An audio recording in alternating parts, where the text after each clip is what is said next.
అందరికీ నమస్కారం.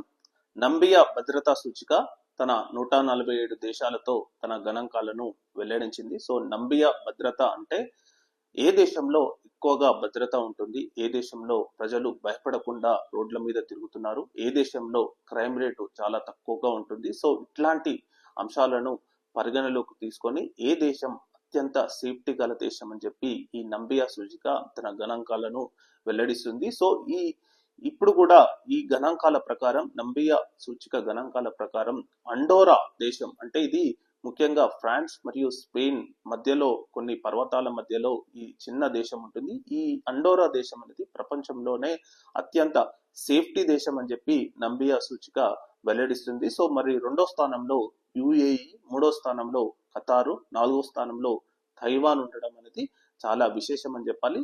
Coming to భారతదేశం, సో భారతదేశం ప్రజెంట్ గా 65వ స్థానంలో ఉందని చెప్పి నంబియా సూచిక వెల్లడించింది. సో ఇక్కడ ఆశ్చర్యకర విషయం ఏంటంటే ప్రపంచంలోనే అగ్రదేశాలుగా చెప్పుకుంటున్న అమెరికా, బ్రిటన్ ఇవి 87, 120 స్థానాలలో ఉండడం అనేది చాలా విశేషం అని చెప్పాలి. ఎందుకంటే అగ్రదేశాలుగా ఉండుకుంటూ భద్రతా పరంగా మాత్రం చాలా ఘోరంగా ఈ దేశాలు విఫలమవుతున్నాయని చెప్పి నంబియా సూచిక వెల్లడించింది. Thank you.